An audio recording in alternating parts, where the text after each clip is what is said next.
Have you ever heard yourself say, "Ugh, I just wish someone would tell me what to do"?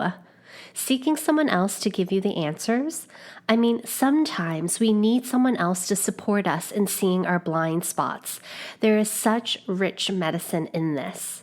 But sometimes maybe you want someone to tell you what to do because you've checked out without even realizing it, and no longer are you an active participant in your own life.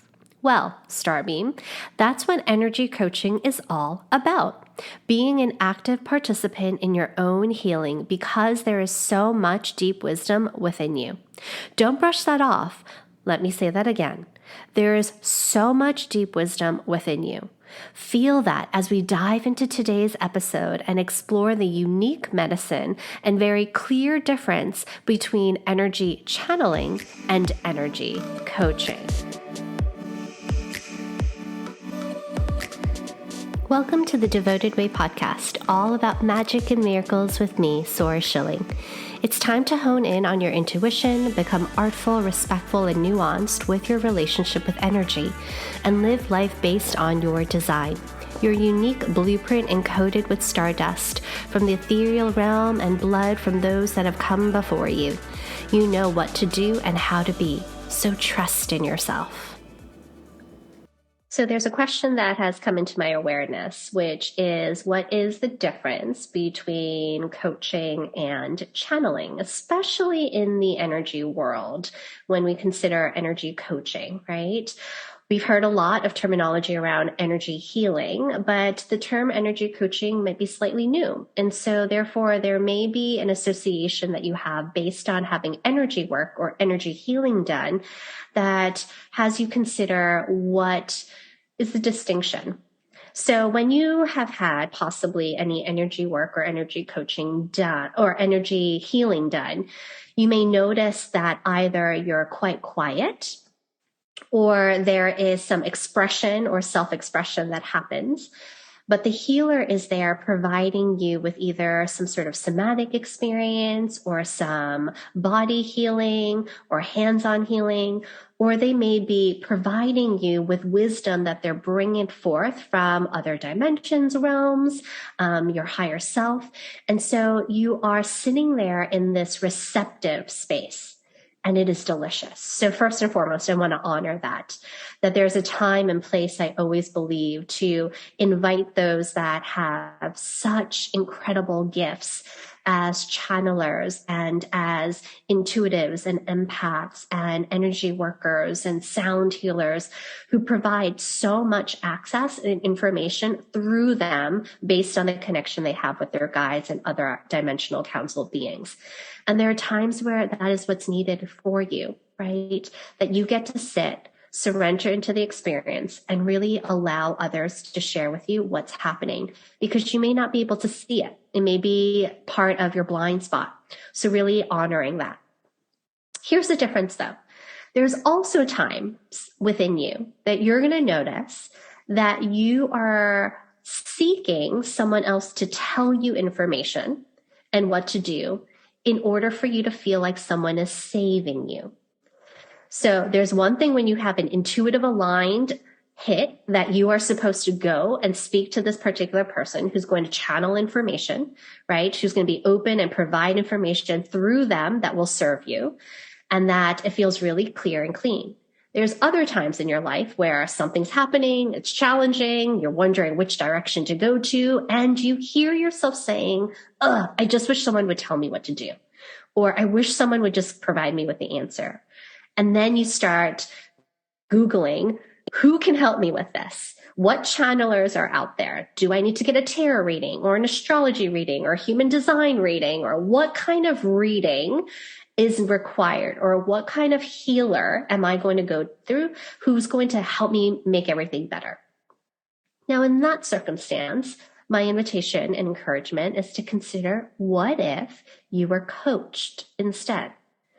Why? Because when you are energy coached, your energy coach actually pulls you and brings you into that liminal space. And what they sense and see is not only the most important part. what actually happens is you are in a space where you get to sense and see for yourself. So rather considering that that's not part of your gift, very naturally, you begin to be able to access all of that information in the mystical space yourself. And so your energy coach will ask you amazing, deep, meaningful questions.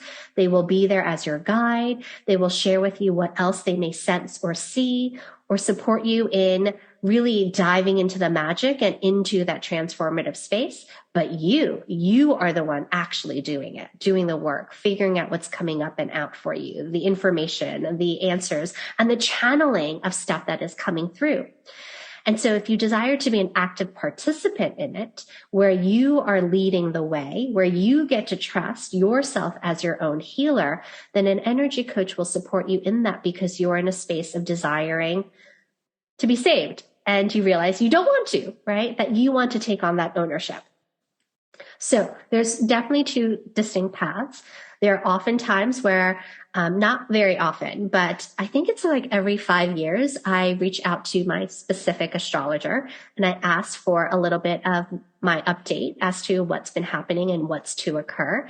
And that's usually after I've listened to the recording every year, because new things happen, right? So for sure, I go through things like that.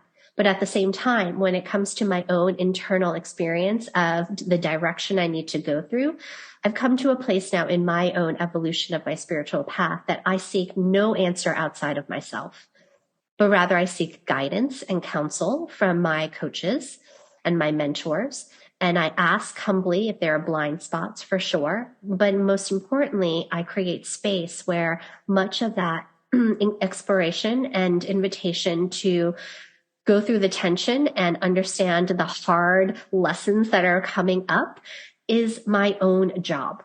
And so that's what I'm here to provide and support and encourage all of you to do, which is to find the path and the support system that will allow you to do it yourself, that encourages you and cheers you on, so that you can channel your information yourself. But most importantly, that when you're channeling or accessing that information, that it comes from a place of then knowing how to seed it into your human form. That it's not only all is well, love and light, but there is love and light. You understand the frequency of it, but now you understand where there is no love and light within aspects of yourself, and how you can go deeper into it and in your physical form, begin to reconcile that, to learn from it, to reveal the light qualities and the shadow qualities within you, so that you can become the full embodiment. So that would be kind of one, I would say, aspect of the difference between channeling and coaching that I would share with you today. It is a blessing to serve you. My deepest desire is to bring nourishment to your soul, activate and enliven your inner landscape, and find inspiration through the sacred stories of others and myself, so we remember we are collectively woven. If you would like to learn more about mysticism, spiritual devotion, magic and intuition, sacred leadership, business practices, and devoted energy coaching, please make sure you subscribe to Devoted Way Podcast. As I continue to serve, may I humbly ask for a sacred exchange. I would be so appreciative if you would write a love note, otherwise known as a review. Share the episode with your friends and community members, and engage with me on Instagram at Devoted Way. If you have any questions you desire to be answered on Devoted Way Podcast, please head over to devotedway.com and send me an email. Stay sacred and discover your path and join the Devoted Way. May magic and miracles occur in your life every day as you co-create a synchronistic new world with the Great Mother. Until next time, this is Sora Schilling.